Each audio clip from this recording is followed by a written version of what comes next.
Stocks में आपका स्वागत है। आपके साथ मैं हूं अभिषेक और मेरे साथ ही मेरे सहयोगी पूजा त्रिपाठी और मुंबई स्टूडियो से कविता थपलियाल। बाजार में जोश है बरकरार, चुनाव के नतीजों ने जैसे कि बाजार को पंख लगा दिए हों और ये तेजी रुक नहीं रही है। कोई थकान, कोई प्रॉफिट टेकिंग के कोई संकेत दूर दूर तक नहीं है और कुछ पॉजिटिव खबरें भी सेंटिमेंट बाजार का मजबूत कर रही हैं। निफ्टी 125 अंक ऊपर है, 20,800 के ऊपर है, नया रिकॉर्ड पर यह ट्रेड कर रहा है। सेंसेक्स में भी 400 अंकों की तेजी, नया रिकॉर्ड यहां पर भी। और निफ्टी बैंक जो थोड़ा सा पिछड़ता हुआ दिख रहा था कुछ दिनों पहले तक, अब बिल्कुल बाजार की तेजी के साथ आ गया है और निफ्टी बैंक में भी 700 अंकों का उछाल है। 47,000 का भी आंकड़ा निफ्टी बैंक ने पार कर लिया है। एडवांस डिक्लाइन रेशियो को देखेंगे, वहां पर भी आपको तेजी के ही संकेत मिलेंगे। 800 शेयर है लाल निशान में और उसके मुकाबले तकरीबन 1300 शेयर इस वक्त हरे निशान में कारोबार कर रहे हैं। आज निफ्टी के जो टॉप गेनर्स हैं, जो लीडर्स हैं, वो हैं अडानी ग्रुप के stocks, Adani enterprises, Adani ports. और अमेरिका से एक अच्छी खबर आ रही है कि अमेरिकी सरकार ने हिंडनबर्ग के जो आरोप हैं, जो इस साल की शुरुआत में जनवरी में जो लगाए गए थे, उनको पूरी तरह से खारिज कर दिया है। तो सेंटिमेंट के लिहाज से ये बहुत ही पॉजिटिव खबर है और आज हम बाइंग होते हुए देख भी रहे हैं। कल डिलीवरी वाइज अगर आप देखेंगे, अडानी स्टॉक्स में बहुत ही गजब का मोमेंटम था। ग्रुप का मार्केट कैप जनवरी के बाद पहली बार फिर से 12 लाख करोड़ रुपए के पार निकल गया है। तो कहीं ना कहीं एक पॉजिटिव संकेत हम बाजार के लिए यहां से भी कह सकते हैं। बैंकिंग स्टॉक्स की अगर बात करें, SBI, HDFC bank, ICICI bank जो लीडर हैं और जिनका वेटेज के हिसाब से भी अगर आप सिर्फ एचडीएफसी बैंक और आईसीआईसीआई बैंक को जोड़ देंगे तो करीब 50% के वेटेज तो इन दो बैंकों का ही है। लेकिन बाकी सभी के सभी बैंक आज अच्छे से परफॉर्म कर रहे हैं। एक खेमा है, कल हमने थोड़ी सी वहां पर सुस्ती देखिए, रंग आज भी फीका है, वो आईटी का। आप देखेंगे एचसीएल टेक में 1.5-2% के आसपास की हम देखने की गिरावट है। इन्फोसिस, इसके अलावा टेक महिंद्रा, यहां पर भी आधे से 0.25% के आसपास तक की नरमी है। लेकिन बाजार में बहुत ही अच्छी तेजी है और उसमें चमक रहे हैं अडानी ग्रुप के स्टॉक्स। एफएनओ में तो उन्हीं का जलवा है। आप उठा के और टॉप 5 अगर आप शेयर्स को देखेंगे, 4 उसमें आपको अडानी ग्रुप के शेयर्स हैं, 2 सीमेंट वाले, एसीसी और अंबुजा। लेकिन ये जब होती है तो कई बार ये भी होता है कि अच्छा, बाजार में क्या यहां से भी और तेजी होगी या अगर जिसको प्रॉफिट हो रहा है क्या वो प्रॉफिट टेकिंग कर ले, ये हम समझेंगे। आपके तमाम सवाल भी लेंगे और आज हैं 2 खास मेहमान, प्रॉफिट मार्ट सिक्योरिटीज के अविनाश गोरक्षकर और द स्ट्रीट्स के कुणाल रामभिया। अविनाश जी और कुणाल, आप दोनों का बहुत शुक्रिया, स्वागत हिट इन स्वदेश पर। अविनाश जी, शुरुआत आपसे करना चाहेंगे। देखिए, इस तरह का माहौल, इस तरह का मूड आज से 4 दिन पहले नहीं था। एग्जिट पोल आए, उसके बाद थोड़ी सी पार्टी की शुरुआत हुई और अब तो धमाके हो रहे हैं। अविनाश जी, ये बताइए कि क्या करें, जिनको प्रॉफिट हो रहा बाजार में वो क्या करें? यहां से आप और ऊपर के स्तर कितने देख रहे हैं और क्या आपको लगता है कि कम से कम इलेक्शंस तक तो ये माहौल ऐसे बना रहेगा? गुड मॉर्निंग अभिषेक। देखिए, मुझे लग रहा है कि बाजार में तेजी का मेन रीजन तो इलेक्शन के रिजल्ट्स है। कोई भी एनालिस्ट ये विजुअलाइज नहीं कर चुका था कि बीजेपी 3-1 से जीतेगी और यही कारण है कि कल भी बाजार में तेजी थी, आज भी बाजार में तेजी है। क्योंकि सबसे बड़ी बात देखिए, कल एफआईआईज ने भी बहुत मजबूत तरीके से बाइंग की है और मुझे लग रहा है कि अभी एफआईआई की बाइंग अगर लगातार बढ़ती है तो उससे मार्केट को और मदद मिलेगी। सबसे बड़ी बात, 13 तारीख को जो फेड की मीटिंग है वहां पे अभी ऐसा माना जा रहा है कि शायद फेड गवर्नर साहब कुछ इंटरेस्ट रेट्स पे बात करेंगे। थोड़ा सा इंटरेस्ट कट्स की बातें भी हो रही है, तो मेरे ख्याल से वो भी एक अच्छा संकेत है। और सबसे बड़ी बात, आज जो अडानी ग्रुप के ऊपर जो आरोप थे वो पूरी तरह से यूएस गवर्नमेंट ने खारिज कर दिए हैं, तो वो भी एक सेंटिमेंटली पॉजिटिव फैक्टर है। रही बात, मुझे लगता है कि जिन्होंने अच्छा प्रॉफिट कमाया है, थोड़ा सा प्रॉफिट डेफिनेटली प्रॉफिट बुक कर ले। क्योंकि शेयर बाजार में देखिए, पेपर प्रॉफिट्स का कुछ मतलब होता नहीं है, आपको कहीं ना कहीं थोड़ा सा कैश फ्लो कन्वर्ट करना ही पड़ता है। तो जिनके पास अच्छे प्रॉफिट्स है, थोड़ा सा कन्वर्ट करके प्रॉफिट बुक करे और बैलेंस क्वांटिटी होल्ड करे। क्योंकि मुझे लग रहा है कि अभी बाजार का जो पॉलिटिकल रिस्क का जो मामला है वो पूरी तरह से सॉल्व हो चुका है। अभी ऐसा कोई बड़ा नेगेटिव सरप्राइज आने की उम्मीद नहीं है। और इलेक्शंस तक हिस्टोरिकली भी हमने देखा है कि मार्केट इलेक्शन के पहले 5-6 महीने पहले अच्छी तरह से चढ़त दिखाते हैं। तो मेरे ख्याल से ये बाय ऑन डिप वाला मार्केट है। कभी भी मार्केट कोई भी कारण से अगर करेक्शन मोड में आता है तो अच्छे क्वालिटी स्टॉक्स आपके पोर्टफोलियो में जरूर ऐड करना चाहिए। ठीक है, तो ये है सलाह बाजार पर और अविनाश जी का क्लियर कट व्यू है इस वक्त कि अच्छे पोर्टफोलियो लाइक स्टॉक्स जो हैं वो अब ऐड करने का समय आ चुका है। चलिए अब आगे बढ़ते हैं और सवाल जवाब का सिलसिला शुरू करने से पहले हम एक कंपनी पे फोकस करेंगे, आस्क ऑटो।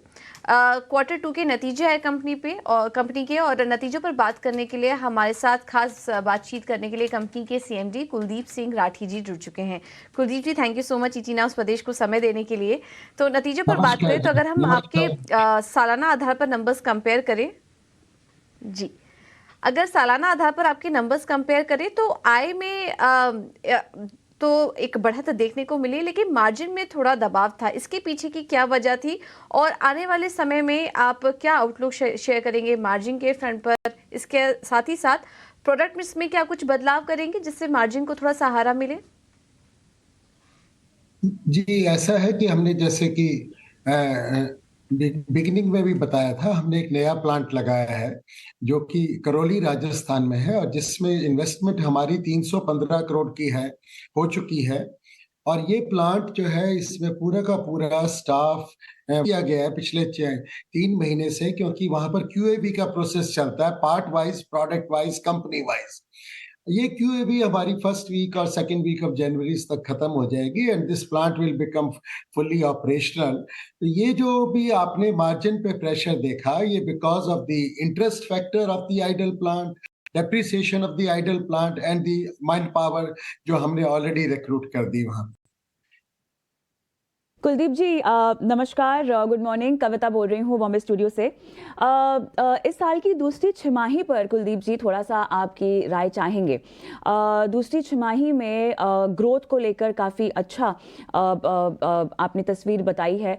अगर हम इसको कंपेयर करना चाहें फर्स्ट हाफ ऑफ FY24 से, तो दूसरी छमाही साल की आपको कितनी बेहतरीन होती हुई दिखाई दे रही है ऑर्डर बुक के लिहाज से, जो बिल्डअप हो रही है, और अगर हो रही है तो कितनी बिल्डअप हो रही है? क्या ट्रिगर्स हैं H2 FY24 के लिए जो आप देख रहे हैं, आपकी बेहतरी की ओर आपको ले जा रहे हैं? हाँ जी, ये जो है, जब फेस्टिवल सीजन जो शुरू हुआ नवरात्रों से, जैसे कि फाडा की भी आपने रिपोर्ट देखी होगी कि इस फेस्टिवल सीजन के दौरान टू व्हीलर सेक्टर ने 21% की जंप ली। और ये अच्छी बात है कि दूसरे हाफ में ही दिवाली इस बार आई, तो वहां से एक बहुत अच्छा मोमेंटम स्टार्ट हो गया। और मुझे लगता है कि रूरल इकोनॉमी भी बिल्कुल ठीक होती जा रही है, डे बाय डे बेटर होती जा रही है। एंड टू व्हीलर सेक्टर तो रूरल इकोनॉमी पे बहुत डिपेंडेंट है। और मैं तो बहुत पॉजिटिव हूँ कि जो सेकंड हाफ है वो फर्स्ट हाफ से मच बेटर होगी। Sir, second half first half से बेहतर होगा। अभिषेक बोल रहा हूँ। कुलदीप जी, आपसे ये जानना चाहेंगे कि क्या कोई नए क्लाइंट्स भी आपने जोड़े हों? और दूसरी चीज़, आपने करौली प्लांट्स पर करीब 351 करोड़ रुपए के आसपास का इन्वेस्टमेंट किया था, प्रोडक्शन वहां से शुरू भी हो गया है, तो ये उस प्लांट का आप ब्रेक इवन कब तक कर पाएंगे, इसके बारे में जरा आइडिया दे दीजिए। ये हमारे प्लांट का break even first quarter of next year में हो जाएगा।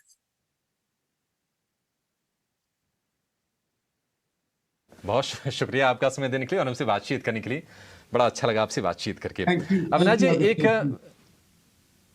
जी शुक्रिया, thank you sir. Avinash ji, आपसे एक राय चाहेंगे आस्क ऑटो पर।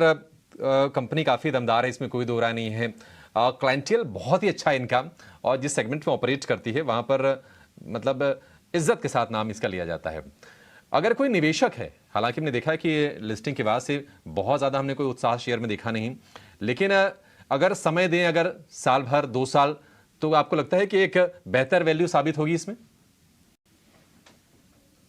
नॉर्मली इन्वेस्टमेंट में क्या होता है ना कि खराब न्यूज पे आपको अच्छी वैल्यू आइडेंटिफाई करनी होती है। और जो Q2 के नंबर्स आ गए हैं आस्क ऑटो के, वो थोड़े से डिसअपॉइंटिंग थे, क्योंकि जैसे अभी प्रमोटर ने कहा कि इंटरेस्ट कॉस्ट थोड़ा बढ़ गया है, डेप्रिसिएशन बढ़ गया है, प्लस फिक्स कॉस्ट थोड़े एम्प्लॉइज के ऊपर बढ़े।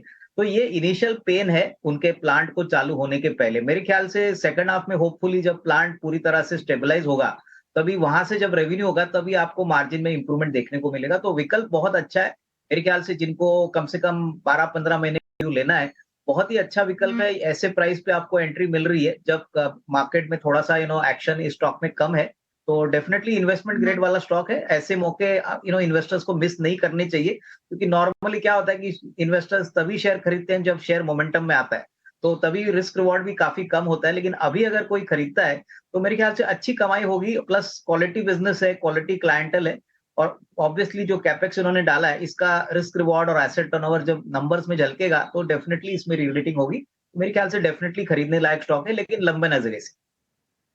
चलिए, लंबा नज़रिया आपको रखना होगा अगर आस्क ऑटो में फिलहाल रणनीति बनाने के बारे में सोच रहे हैं। कुणाल रामबिया के साथ जुड़ना चाहती हूँ। कुणाल, गुड मॉर्निंग, स्वागत है आपका योर स्टॉक में। और स्पेसिफिक स्टॉक एक्शन पर आपकी राय लें उससे पहले थोड़ा सा बाजार की चाल, और क्योंकि हम ऑटो से जुड़ी कंपनी की हमने बात ही की, आस्क ऑटो की, तो इस पूरे क्षेत्र में आपकी राय भी हम जानना चाहते हैं। देखिए, जिस तरह से हमने त्योहारी आंकड़े आते हुए देखे हैं बिक्री के, वो काफ़ी अच्छे रहे हैं। पिछले साल के मुकाबले लगभग 19-20% तक की ज़्यादा बिक्री होते हुए देखी है हमने। टू व्हीलर सेगमेंट ने बहुत अच्छा किया। अब मैं समझना चाहती हूँ कि जनवरी से अगर कीमतें बढ़ने वाली है, फिलहाल क्या कोई मौका है इस पूरे क्षेत्र में जो आप भांप पा रहे हैं?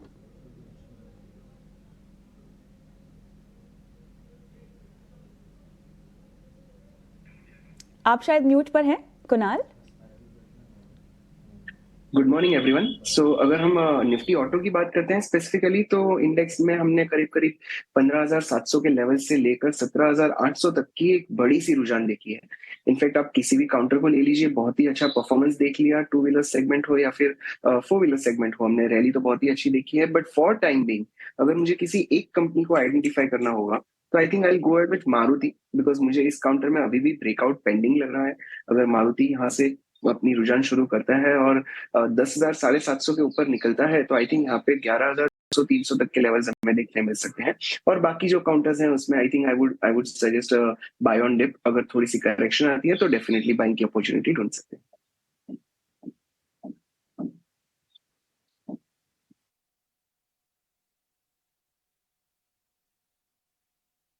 यहाँ पर ये आपने राय रखी है, लेकिन दर्शकों के सवाल भी लेने ज़रूरी है अब, क्योंकि दर्शकों को इंतज़ार इसी शो के हिस्से का बेसब्री से होता है। दीपक कुमार उत्तराखंड से फेसबुक के ज़रिए सवाल इन्होंने पूछा है, ईज माई ट्रिप। अविनाश, आपके पास आऊँगी इनके सवाल को लेकर। इन्होंने खरीदारी 65 के भाव पर की हुई है, और जिस तरह से हम इस पूरे क्षेत्र को अब देख रहे हैं, ईज माई ट्रिप आपको इस पूरे सेक्टर में कैसा लगता है? देखिए, दिसंबर का महीना है और लोग जो है घूमने फिरने भी निकलेंगे। ये ट्रैवल, टूरिज्म, रेस्टोरेंट्स, इस पूरे क्षेत्र को लेकर आपकी राय, और साथ ही इस माई ट्रिप में अब क्या करना चाहिए हमारे दर्शक को? दीपक को 65 की इनकी बाइंग है, घाटे में है फिलहाल। हॉस्पिटैलिटी सेक्टर की बात करें तो मुझे लग रहा है कि अभी भी जो टेलविंड्स है वो बहुत पॉजिटिव है। अभी हमारे कंट्री में G20 हो गया था, नवंबर में ये खत्म हो चुका है। उसके बाद वर्ल्ड कप हो गया। मेरे ख्याल से जो इनफ्लो ऑफ टूरिस्ट है और प्लस जिस प्रकार का भी अट्रैक्शन लोगों का आउटसाइड इंडिया जाने का है, तो मेरे ख्याल से जो ट्रैवल रिलेटेड कंपनीज है, स्पेसिफिकली OTAs जैसे ईज माई ट्रिप है, प्लस जो होटल कंपनीज है, मुझे लग रहा है कि काफी अच्छा ग्रोथ पोटेंशियल है अगर आपको अगले 1.5-2 साल की नजरिए से देखना है। रही बात ईज माई ट्रिप की, तो देखिए इन्होंने अच्छी कंपनी खरीदी है, बट थोड़े से ऊपरी लेवल पे खरीदी है। मेरे ख्याल से अगर इनका नजरिया कम से कम साल 1.5 साल का है तो ये इस प्राइस पे जरूर एकुमुलेट करे, क्योंकि मुझे लग रहा है कि दिसंबर का क्वार्टर तो बहुत ही स्ट्रांग आएगा। बट अगर ये साल भर भी अगर होल्ड करते हैं तो मेरे ख्याल से कम एवरेज करने के बाद अच्छी खासी रिस्क रिवॉर्ड इनको मिलेगी, क्योंकि टेलविंड्स अच्छे हैं, इनका पोजिशनिंग OTA स्पेस में काफी स्ट्रांग है, और मेरे ख्याल से प्रॉफिटेबल, बहुत ही प्रॉफिटेबल है। तो आई थिंक थोड़ा सा एवरेज करके कम से कम साल 1.5 साल का नजरिया रखे, अच्छी खासी कमाई हुई तो that would be the strategy. ठीक है, तो थोड़ा नुकसान है आपको, काफ़ी ज़्यादा नुकसान हो रहा है, लेकिन घबराने की बात नहीं है। आप यहाँ पर एवरेज कर लीजिए, ये रणनीति आपको इस वक्त अविनाश जी दे रहे हैं, और एवरेज कर लीजिए, थोड़ा समय दीजिए, आपके लेवल्स आपको जल्दी दिखेंगे। चलिए अब आगे बढ़ते हैं और रुक करते हैं हमारे अगले सेगमेंट का, ऑप्शन के चैंपियंस।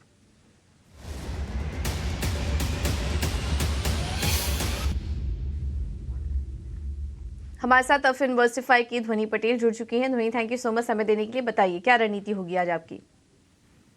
Good morning. आज का हमारा जो ऑप्शन का ट्रेड यहाँ पे रहेगा वो ICICI बैंक में रहेगा। ओवरऑल हमें मार्केट में जो तेजी देखने को मिल रही है उस हिसाब से प्राइवेट बैंकिंग सेक्टर यहाँ पे आउट परफॉर्म कर रहा है, तो उसी में हम ICICI बैंक के चार्ट स्ट्रक्चर को देखते हुए उसे बुलिश साइड ट्रेड करेंगे। 1000 रुपीज की जो कॉल ऑप्शन है उसको आपको खरीदनी है। प्राइस ऑलरेडी यहाँ पे रन अप हमें एक मिल चुका है, तो इसके लिए आपको करंट प्राइस से खरीदना होगा, जो करीब 28 से 29 रुपए अभी फिलहाल चल रहा है। तो आप 28 से 29 रुपए पे अभी खरीदें।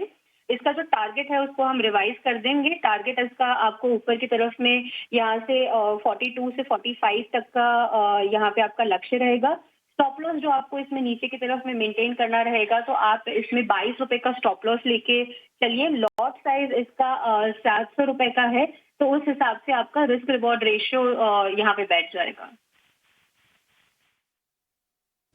ओके ध्वनि, थैंक यू सो मच आपका समय देने के लिए, रणनीति सुझाने के लिए। 2% ऊपर है आज आईसीआईसीआई बैंक, तो बेहतरीन रणनीति यहाँ पर ध्वनि की भी तरफ से। कॉल खरीदिए, 1000 की कॉल खरीदने की सलाह, जो कि इस वक्त 30 से 24 रुपए के पास मिल रही है। 32-35 के लेवल्स यहाँ पर देखने को मिल सकते हैं, जिसमें कि अधिकतम मुनाफा जो है वो 7,700 का हो सकता है। नुकसान भी आपको बताया। एक रिस्क डिस्क्लोजर भी आपके लिए सेबी की तरफ से यहाँ पर वो आपको सतर्क करती है कि जब भी आप ऑप्शन में ट्रेड कर रहे हैं तो संभल के ट्रीट करिए, अपने स्टॉप लॉसेस का ध्यान दीजिए, क्योंकि ज़्यादातर लोगों को एफएनओ में नुकसान होता है। तो ये एक रिस्क डिस्क्लोजर आपके लिए। 150 अंक ऊपर है 20,841। निफ्टी का नया पिन कोड 21,000 की बातचीत करते, लग रहा है कि इसी हफ्ते वो हासिल भी हो जाएगा अगर ये रफ्तार बनी रही तो। निफ्टी बैंक में 700 अंकों के आसपास का उछाल, और आज तमाम बैंकिंग शेयर चल भी रहे हैं। असम से राजीव मजुमदार हमारे साथ हैं फोन लाइन पर। राजीव, गुड मॉर्निंग, पूछिए क्या जानना है आपको? राधे राधे सर। सर बोल रहा था, मेरे पास आईडीएफसी फर्स्ट बैंक का 1250 स्टॉक है जो खरीदा हुआ था 99 में।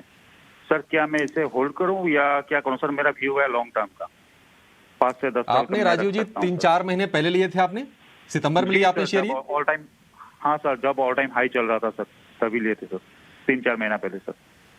ठीक है, चलिए आपके लिए बिल्कुल एक सटीक हम राय लेंगे।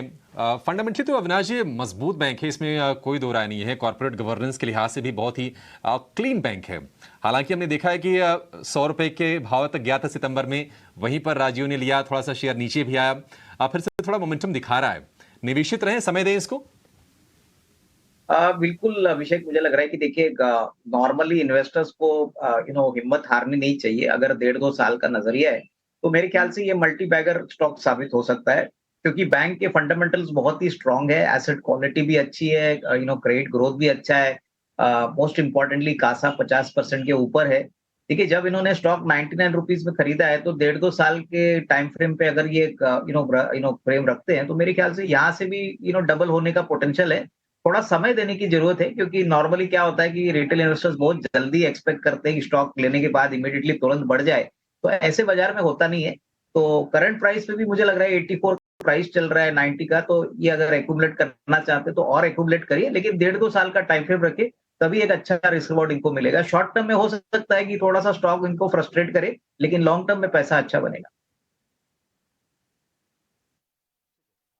फर्स्ट बैंक निवेशित रहिए, बढ़िया स्टॉक है, समय देंगे तो आपको प्रॉफिट भी आगे ये जरूर देगा। राजीव जी आपके लिए ये सलाह अविनाश जी की तरफ। तेजी जारी है, 160 अंक ऊपर अब निफ्टी है, किसी थकान के कोई संकेत नहीं, और निफ्टी बैंक में 750 अंकों के आसपास की तेजी, 47,000 का शिखर भी आज निफ्टी बैंक ने पार कर लिया है। और अब यहां से चर्चा होगी निफ्टी बैंक पर 50,000 कब आएगा। हालांकि दूर है, लेकिन पिछले 3 सत्र में ही करीब करीब 2,500 अंकों की रैली निफ्टी बैंक ने दिखाई है, ये आपको ध्यान रखना चाहिए।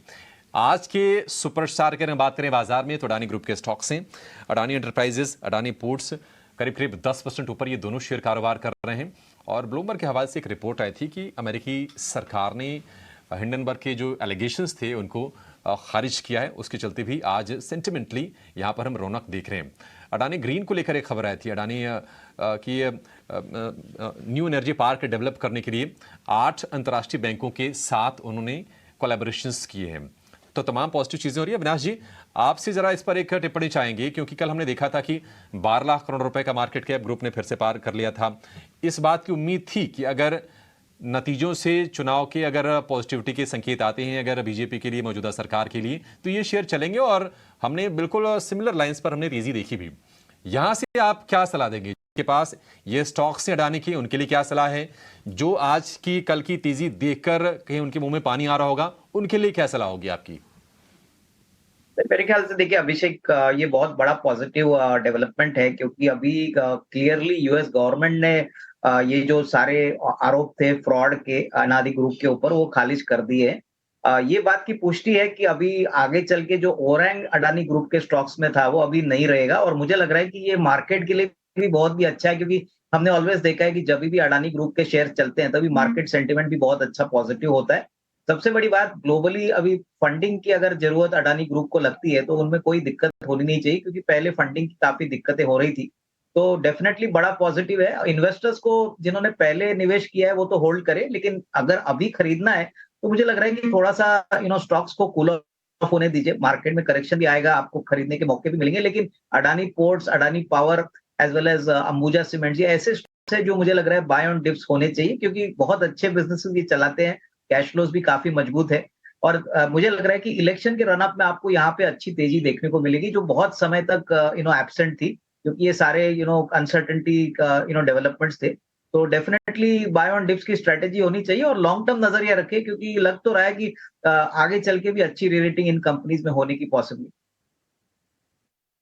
और राइट, तो यहाँ पर अदानी के तमाम काउंटर्स में फिलहाल निवेशित हैं, तो अच्छी खासी रैली आप देख ही रहे हैं, आगे और मोमेंटम बढ़ता हुआ दिखाई भी दे सकता है जो समझा रहे हैं अविनाश। लेकिन अगर आपको नई खरीदारी करनी है तो थोड़ा सा फिलहाल उससे बचना चाहिए। दर्शकों से एक बार फिर से जुड़ते हैं, गिरधारी लाल मध्य प्रदेश से मेरे साथ फोन लाइन पर है। नमस्कार गिरधारी जी। गिरधारी लाल जी, आपको मेरी आवाज आ रही है? हाँ जी बिल्कुल, नमस्कार। नमस्कार नमस्कार, कैसे हैं सर? सब ठीक है, बढ़िया है सब। चुनाव नतीजों से खुश हैं आप? बिल्कुल खुश हैं साहब। अडानी के शेयर, अडानी पावर के शेयर बढ़े, अडानी पावर के शेयर बढ़े, आज बेचे मैंने 494 के रेट में। अच्छा, आज की आपकी क्वेरी, जो सवाल हमसे पूछना चाहते हैं वो किस स्टॉक पर है? LIC पर? LIC पर, LIC और स्टार हेल्थ दो हैं। LIC और दूसरा क्या? Star health. Star health. और उस पे क्या लेवल्स हैं आपके खरीदारी के? ये LIC में 104 शेयर खरीदे थे 823 के रेट में। 823 के रेट पे, ठीक है। तो पहले तो हम LIC पर राय लेते हैं। कुणाल के पास जाना चाहूँगी। कुणाल, 823 की इनकी बाइंग है, थोड़े हाई लेवल पर है, क्योंकि हम देख रहे हैं स्टॉक जो है 710 712, आज 716 के आसपास का रेट है, लेकिन इन्होंने काफ़ी ऊंचे लेवल पर बाइंग कर रखी है। क्या इनके लेवल थोड़ा सा और रुकने पर आएंगे? ऑलमोस्ट एक महीना का अगर हम नज़रिया ले तो काफ़ी रेंज बाउंड है, 100 रुपये यहाँ से वहाँ, बट इनके प्राइस लेवल तक फिलहाल जाता हुआ नहीं दिखाई दे रहा। अगर हम ओवरऑल फॉर्मेशन की बात करते हैं तो जिस दिन से ये काउंटर लिस्टिंग हो चुका है तब से हमने एक डाउन ट्रेंड ही दिखा हुआ था। इनफैक्ट एक इन्वर्स शोल्डर फॉर्मेशन का ब्रेकआउट बना है इस काउंटर में, और वो जो ब्रेकआउट है वो 680 के लेवल पे था। वहां से काउंटर अब 720 तक पहुंचा है। यहाँ से I think buy on dip की रणनीति यहाँ पे अडॉप्ट करनी चाहिए। The counter which was in down trend has confirmed it's up trend actually. So यहाँ से डेफिनेटली इसमें बाय कर सकते हैं। थोड़ी सी अगर गिरावट आती है तो 690 से 695 एक अच्छा लेवल होगा जहाँ पे बाय कर सकते हैं। और हमारे व्यूअर को भी एडवाइस होगी वहां पे थोड़ा एवरेज आउट करें। आई थिंक अगले 3 से 4 महीनों में हमें इस काउंटर का भाव करीब करीब 775 से 780 तक भी देखने मिल सकता है। का अगला स्टॉक स्टार हेल्थ है, 571 के आसपास के लेवल्स हैं, और ये स्टॉक भी इन्होंने कहा है कि 800 रुपये के ऊपर 823 के भाव पे ऑलमोस्ट खरीदा है। यहाँ भी मोमेंटम काफ़ी रेंज बाउंड है, कुछ खास मूवमेंट नहीं दिखाई दे रही है। बताइए क्या करना चाहिए इनको? So from risk reward point of view अगर हम देखते हैं तो स्टार हेल्थ में जिस तरह आपने बताया बहुत ही लंबे समय से ये काउंटर एक साइडवेज कंसोलिडेशन में है, लेकिन risk reward point of view से ये बहुत ही फेवरेबल लेवल पे अवेलेबल है। सो आई थिंक 535 540 का हम एक स्टॉप लॉस लगा के इस काउंटर में डेफिनेटली बाइंग कर सकते हैं। लंबी अवधि का नजरिया रखना होगा यहाँ पे। इसमें हमारा टारगेट करीब करीब 625 से 630 तक भी आ सकता है, बट इसमें समय देना होगा क्योंकि ये हम रुझान का एक्सपेक्टेशन कर रहे हैं। LIC में रुझान ऑलरेडी शुरू हो चुकी है, यहाँ पे रुझान शुरू हुई नहीं है, लेकिन रिस्क रिवॉर्ड रेशियो अच्छा है, इसलिए यहाँ पे भी बाइंग कर सकते हैं। स्टॉप लॉस बनेगा 540 का और पहला टारगेट बनेगा 625 से 630 का।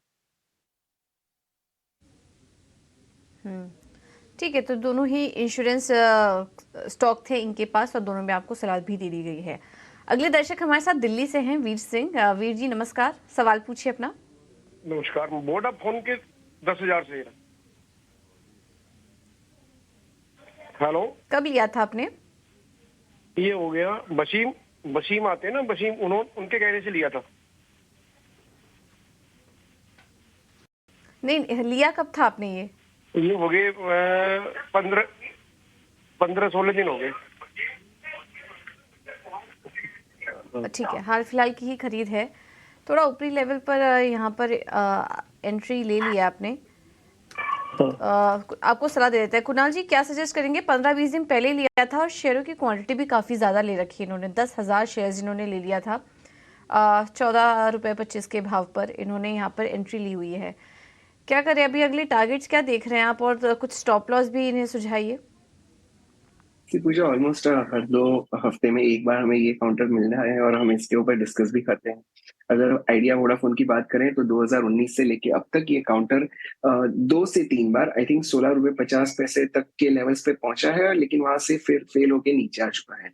इनफैक्ट आप रीसेंट हाई भी देखिए तो करीब करीब 15-20 15-30 के पास ही है और वहीं से नीचे लुढ़का हुआ है। I think this is a level to turn cautious. अभी बहुत ही पीक लेवल पे बाइंग किया और अभी तो रुझान डेफिनेटली पॉजिटिव बनी हुई है। तो एक स्टॉप लॉस सजेस्ट कर सकते हैं, वो है 12 रुपए 25 पैसे का। अगर काउंटर 12.25 के नीचे जाता है तो डेफिनेटली एग्जिट कर दीजिए। और ये अगर प्रीवियस हाई जिस तरह मैंने बताया 1680 तक पहुंचता है तो एक बार वहां पे भी एग्जिट कर दीजिए। 1680 के ऊपर ये जो एक लंबी अवधि का जो नेगेटिव ट्रेंड चल रहा है वो शायद पॉजिटिव होने की पहला संकेत मिलेगा। तब तक टेक्निकली इसमें बने रहने की सलाह नहीं होगी। सो जिस तरह आई मीन एक बाउंस आता है और अगर प्राइस के ऊपर थोड़ा सा निकलता है तो यहाँ पे जल्दी एग्जिट होने की सलाह बनेगी। वोडाफोन आइडिया पर ये टेक्निकल चेक, लेकिन ये शेयर काफ़ी रफ्तार दिखा चुका ऑलरेडी। हमने 7 रुपये के भाव 6-7 रुपये के आसपास का प्राइस था करीब 6 महीने पहले, वहाँ से चल के 15 रुपये के पार निकला और अब थोड़ा सा प्रेशर, थोड़ा सा कंसोलिडेशन में ये चला गया है। आगे बढ़ेंगे और अगले दर्शक को जोड़ेंगे साथ में। गुजरात से युवराज हमारे साथ हैं। युवराज, पूछिए क्या जानना है आपको? मैंने हिंदुस्तान यूनिलीवर के शेयर लिए हुए 2519 के भाव से 9 शेयर लिए हुए हैं, तो अभी क्या रखे कि निकाल दे? अभी आपने युवराज क्या कब आपने शेयर लिए और किसकी सलाह पर लिए? इन्वेस्टमेंट के लिए आपने लिए, ट्रेड के लिए, कैसे लिए थे? नहीं, इन्वेस्टमेंट के लिए ही लिए है और 6-7 महीने पहले लिए हुए थे। 6-7 महीने पहले, ठीक है। एक अच्छी रफ्तार के बाद हमने देखा था कि थोड़ी सी रफ्तार पर ब्रेक लगी, लेकिन आप प्रॉफिट में हैं अभी भी। 2519 का खरीद है, 2580 रुपये के आसपास का भाव है। अविनाश जी, युवराज ने बिल्कुल एफएमसीजी का युवराज ही चुना। वैल्यूएशंस किस तरह के हैं एचयूएल के और क्या इसमें निवेशित रहें, समय दें? देखिए अभिषेक, मुझे लग रहा है कि हिंदुस्तान लीवर का स्टॉक इन्होंने खरीदा है, 9 शेयर उन्होंने खरीदे हैं। मेरे ख्याल से देखिए अगर सही मायने में बड़ा अल्फा इनको बनाना है तो कम से कम 2-3 साल का नजरिया रखे। और ऑलरेडी हम सुन रहे हैं कि रूरल मार्केट्स में भी डिमांड वापस आ रही है। रूरल डिमांड अगर बढ़ती है तो इसका फायदा जरूर हिंदुस्तान लीवर को मिलेगा। बट सच मायने में अगर इनको पैसा बनाना है तो लंबी अवधि की टाइम फ्रेम रखे, क्योंकि 9 शेयर पे एब्सोल्यूट गेन्स कोई बड़ी बात नहीं है। तो मैं चाहूंगा कि इनको अगर ये चाहे तो थोड़ा सा और एक्यूमुलेट करें, लेकिन नजरिया 2-3 साल का रखिए, क्योंकि ऐसे शेयर्स में अगर आप निवेश करते हो तो आपको टाइम फ्रेम सही में लंबा रखना है। चलिए, तो थोड़ा सा लंबा नजरिया आपको बनाकर रखना होगा। अनिल मनोहर मुंबई से मेरे साथ फोन लाइन पर है। अनिल जी नमस्कार। नमस्कार। मेरे पास कोल इंडिया के 8000 शेयर है, मैं जो 346 में खरीदे थे। डिविडेंड तो आ जाएगा मुझको, तो ऑन द टॉप मुझको ये पूछना था बेसिकली कि मुझे लॉन्ग टर्म के लिए रखना है। Okay. तो मैं 1 साल ये 1 साल के लिए रखने ये प्राइस सही है क्या? ऑलराइट, कुणाल आप ही के बताऊंगी मैं। इनका नजरिया इन्होंने बढ़ा दिया है। कोल इंडिया में 8000 शेयर है, लेकिन 1 साल का नजरिया, किस तरह के टारगेट्स आपको लगते हैं कि अचीवेबल हैं? इन्हें क्या करना चाहिए? सी डेफिनेटली अगर लंबी अवधि का नजरिया है तो इस काउंटर में एज ऑफ नाउ जिस तरह से ट्रेंड बना हुआ है वो तो बहुत ही बेहतरीन है। बट एक ध्यान हमें सिर्फ यहाँ पे ये रखना होगा कि अगर हम 2011 से लेके अब तक के लंबी अवधि के चार्ट की बात करते हैं तो इस काउंटर ने करीब करीब 3 से 4 बार 350 से लेके 400 तक के लेवल्स पे एक रेजिस्टेंस लिया था। एज ऑफ नाउ डेफिनेटली 350 पे ये काउंटर चल रहा है, सो यहाँ से 40-50 पॉइंट डेफिनेटली ऊपर और जाने की क्षमता धराएगा।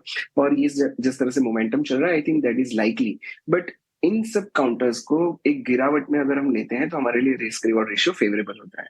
हमारे व्यूअर को एक सलाह होगी कि फॉर टाइमिंग इसमें डेफिनेटली बने रह सकते हैं, बट जिस तरह ये काउंटर अगर 400 के करीब जाता है तो एक बार रिविजिट कर लीजिए, तब के लेवल्स देख लीजिए और अगर वो लेवल्स अच्छे लगते हैं तो बने रहें, अदरवाइज वहां पे एक बार प्रॉफिट बुक करें। काउंटर बार अपनी ऑल टाइम हाई क्रॉस करता है, फिर इसमें sky can be the limit technically. So तब हम फिर से बनने की सलाह देंगे, बट फॉर टाइमिंग डेफिनेटली बने रहे। 50 से 55 रुपए का टारगेट प्रेजेंट लेवल से भी आ सकता है। राइट, चलिए तो फिलहाल आपको रुके रहने की सलाह दी जा रही है। 400 तक के लेवल्स पर एक बार जाए तब आप एक और कॉल ले सकते हैं या अपना सवाल फिर से हमें भेज सकते हैं। दर्शक को शामिल करेंगे। नोएडा से हमारे साथ धर्मेंद्र जुड़े हैं। धर्मेंद्र जी नमस्कार, क्या सवाल है आपका, पूछिए। हेलो, जी धर्मेंद्र जी, सवाल पूछिए अपना। राइट जी, मेरे पास जी हमें आ रही है आपकी आवाज। जी मेरे पास ईएमएस के शेयर्स हैं एंड 100 शेयर्स हैं 443 के रेट पे। सो उसके लिए नजरिया जाना था। ठीक है, आप कितना समय दे सकते हैं? शॉर्ट टर्म के लिए लिया था या फिर लंबे लॉन्ग टर्म के लिए खरीदा हुआ था आपने? 6 to 1 year, 6 months to 1 year का मतलब मैंने होराइजन रखा था इसमें। ओके ठीक है। अविनाश जी आप सलाह दीजिए। ईएमएस हाल ही की लिस्टेड कंपनी है और वहाँ से तो काफ़ी अच्छी चली है कंपनी जब से लिस्ट हुई है, लेकिन इन्होंने थोड़ा ऊपरी स्तर पर ले लिया है, अभी भी फिलहाल मुनाफे में है और लॉन्ग टर्म के लिए होल्ड कर सकते हैं। लॉन्ग टर्म के लिए क्या ये सिलेक्शन सही है या फिर कुछ और आप इनको सुझाव देंगे? नहीं, मेरे ख्याल से देखिए ईएमएस बहुत अच्छी कंपनी है, सीवरेज स्पेस में काम करती है और करीबन 2500 करोड़ का ऑर्डर बुक है। और ये कंपनी की जो अगर प्रॉफिटेबिलिटी देखे तो बहुत ही स्ट्रांग है, करीबन 25% का इबिटा मार्जिन पे काम करती है। कंपनी बिल्कुल कर्जा मुक्त है। लेकिन एक बात बताना चाहूंगा कि इन्होंने थोड़ी ऊपरी लेवल पे ये स्टॉक है। मुझे याद है ये जब स्टॉक लिस्ट हुआ था तभी करीबन 250-260 रुपए में मिल रहा था। इन्होंने 440 रुपए में खरीदा है, तो पीक पे खरीदा है। मेरे ख्याल से अगर नजरिया इनका 1.5-2 साल है तो ही निवेशित रहिए, क्योंकि इनकी क्वांटिटी भी छोटी है। तो मैं इनको कहूंगा कि 1.5-2 साल होल्ड करिए, तभी आपको अच्छा रिस्क रिवॉर्ड मिलेगा। बट डेफिनेटली बड़ा रिस्क रिवॉर्ड आपको अगर वेटिंग में है, अगर आप पेशेंस और कन्विक्शन रखते हो तो 1.5-2 साल का टाइम फ्रेम लेके यहाँ पे होल्ड करें। ठीक है, ईएमएस में थोड़ा सा आपको टाइम फ्रेम लंबा करना होगा और इस स्पेस में हम देख रहे हैं कि थोड़ी रौनक है हाल फिलहाल। आगे बढ़ेंगे और वडोदरा से रंजीत ठाकुर हमारे साथ हैं। रंजीत नमस्कार, पूछिए क्या जानना है आपको? सर मेरे पास बेस्ट एग्रो का 64 शेयर है 960 के भाव से सर। 960। रंजीत आपने कब खरीदे शेयर ये? सर कम से कम 20 डेज हो गए, 20 दिन हो गए। इतने परेशान क्यों रहे हैं आप? नहीं सर, ऐसे ही पूछे थे कि क्या करा दिए वो आगे नहीं होता। हाँ चलिए, अच्छा है, ऐसे पूछ लेना चाहिए कई बार। और सामने जब ऐसे धुरंधर एक्सपर्ट्स बैठे हो ना तब तो पूछ ही लेना चाहिए। स्वदेश आप लोगों की मदद करने के लिए हमेशा तैयार है ही। ज्यादा शेयर है और अभी क्या रखे ना रखे इसके लिए सर, इसके लिए पूछा सर। हाँ 960 की बाइंग है, 910 रुपए पर ये शेयर फिलहाल ट्रेड कर रहा है, 1163 पर इनफैक्ट। ठीक है, भाव को जरा फिर से हम चेक कर लेंगे। Best agro life. Avinash ji क्या सलाह आ गया आपकी होगी? मतलब इनके भाव से तो ठीक ठाक प्रॉफिट हो रहा है, कहां तक जाते हुए शेयर को आप देख रहे हैं? नहीं, मुझे लग रहा है कि देखिए पूरा एग्रोकेमिकल स्पेस में पिछले साल काफी खराब था, क्योंकि काफी इन्वेंट्री सिस्टम में पाइल अप हो चुकी थी।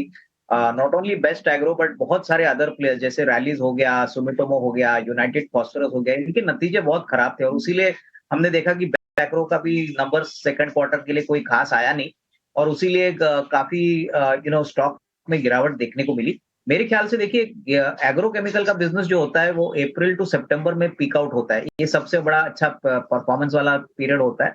तो अगर इनको अच्छा खासा पैसा बनाना है तो 1 साल का नजरिया रखिए। अगले सीजन में होपफुली जब सीजन चालू होगा अप्रैल टू सितंबर, तभी इनको बेस्ट एग्रो में एक अच्छा रिस्क रिवॉर्ड बन सकता है। तो मेरे ख्याल से 1300-1350 भी हो सकता है। ये मोटा मोटी मैं बोल रहा हूँ, बट क्लियरली कंपनी अच्छी है, काफी वेल मैनेज्ड है, बट आपको कम से कम 12-15 महीने का टाइम फ्रेम यहाँ पे देना पड़ेगा। तो निवेशित रहिए, अच्छी कंपनी और मुनाफे में और बढ़त होगी। राजीव कुमार उत्तर प्रदेश से मेरे साथ फोन लाइन पर है। राजीव जी नमस्कार, गुड मॉर्निंग, क्या हाल चाल? ठीक है जी मैडम जी। जियो में आपने पैसे लगाए हैं, किस भाव पर? आज 222 के। और कब तक रुकने का नजरिया है, क्या प्लानिंग है स्टॉक को लेकर? मतलब मैं ये मानना चल रहा हूँ कि ये बताइए मुझे कि ये 5 साल में कहाँ तक जा सकता है? 5 साल में कहाँ तक जा सकता है? हाँ ठीक है। आपकी 222 की खरीदारी है। कुणाल, 5 इयर्स, 5 साल का इनका नज़रिया है, और बताइए कहाँ तक जा सकता है 5 साल में?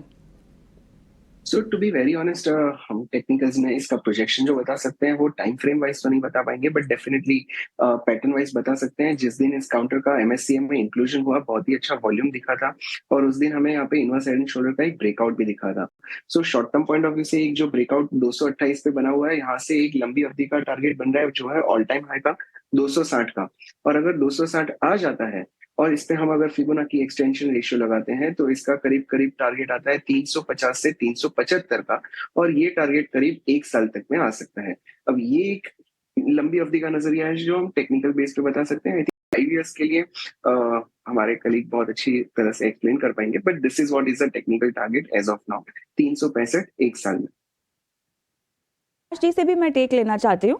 अविनाश जी, तो टेक्निकली तो 350 375 1 साल के नज़रिए से बताया जा रहा है। 5 साल तक का समय देना चाहिए इसको ना, कि 1 साल तक के जो टारगेट्स टेक्निकल चार्ट पे मुमकिन दिखाई दे रहे हैं उतना मुनाफा आपको लगता है कि ठीक है, रुकना चाहिए, और 5 साल तक कितना व्यू आप दे पाएंगे? आई थिंक कविता, देखिए 5 साल तो बहुत लंबा व्यू है, और ये जो बिजनेस है इसमें ऑलरेडी जियो फाइनेंशियल जो है वो बहुत बड़ा डिस्ट्रप्शन करने की चेष्टा करने वाला है फाइनेंशियल सर्विसेज में। जैसे सबको पता है कि एसेट मैनेजमेंट कंपनी के लिए उन्होंने ब्लैक रॉक के साथ करार किया है, अभी पर्सनल फाइनेंस के लिए भी उन्होंने काम चालू किया है। तो अगले 3-5 साल के लिए अगर आपका नजरिया लॉन्ग टर्म है तो बहुत अच्छी वैल्यू क्रिएशन और वेल्थ क्रिएशन आपको बनने की पॉसिबिलिटी बनेगी। मैं टारगेट प्राइस नहीं दूंगा क्योंकि परसेंटेज में आपको मल्टीपल टाइम्स में अपसाइड पॉसिबल लग रहा है, बट यहाँ पे कन्विक्शन और पेशेंस की जरूरत है। तो आप निवेशित रहिए, और रिलायंस ग्रुप ऑब्वियसली जो भी करता है, जो भी सेक्टर में एंटर करता है बड़ा काम करता है, तो इसका फायदा जरूर इनके शेयर होल्डर्स को और स्टॉक में जरूर मिलेगा।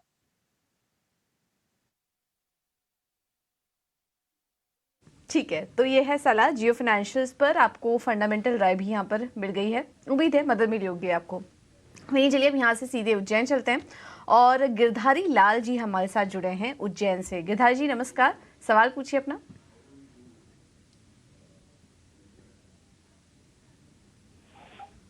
आपको करने की पॉसिबिलिटी बनेगी। मैं टारगेट प्राइस नहीं दूंगा क्योंकि परसेंटेज में नहीं, आपको मल्टीपल नहीं, उनसे संपर्क नहीं हो पा रहा है क्योंकि टीवी का वॉल्यूम उन्होंने बढ़ा के रखा हुआ है, इस वजह से बात नहीं हो पाएगी। लेकिन उनका सवाल ले लेते हैं। वैसे तो 2 सवाल थे उनके LIC, लेकिन LIC पर ऑलरेडी हमारा डिस्कशन हो चुका है, तो पेटीएम पर सवाल लेते हैं। 841 पर इन्होंने लिया हुआ था, और हल्के मुनाफे में है। 856 के पास स्टॉक इस वक्त कारोबार भी कर रहा है। इस पर एक बार सलाह ले लेते हैं। कुणाल जी आप राय दीजिए, पेटीएम में क्या करें? अभी हल्के मुनाफे में, कुछ स्टॉप लॉस आप इनको सुझाएंगे स्टॉक में? ट्रेंड तो बहुत ही अच्छा बना हुआ है। इनफैक्ट नवंबर 2022 से लेके अब तक अगर बात करें तो ये हायर टॉप हायर बॉटम भी बना रहा है, बट करीब 3 से 4 महीने हो गए ये काउंटर एक साइडवेज कंसोलिडेशन में आ चुका है और अपनी मोमेंटम लूज करने के पॉइंट पे आ चुका है। सो फॉर टाइमिंग इस काउंटर में बने रह सकते हैं, बट स्टॉप लॉस इसमें बनेगा 835 का। अगर काउंटर 835 के नीचे निकलता है तो आई थिंक ये जो साइडवेज कंसोलिडेशन है ये डिस्ट्रीब्यूशन कंफर्म होगा और यहाँ से एक नई डाउनवर्ड ट्रेंड शुरू हो सकती है। So for time being you can hold on, but हमारे व्यूअर को 835 के स्टॉप लॉस की सलाह। ये है सलाह पेटीएम पर। ऑलराइट, चलिए फिलहाल इतने ही सवालों को हम शामिल कर पाएंगे। कुणाल जी, अविनाश जी, आप दोनों का ही बहुत बहुत धन्यवाद समय देने के लिए, तमाम स्टॉक्स पर अपनी राय भी सुझाने के लिए। तो फिलहाल मुझे, कविता और अभिषेक को दीजिए इजाजत। लेकिन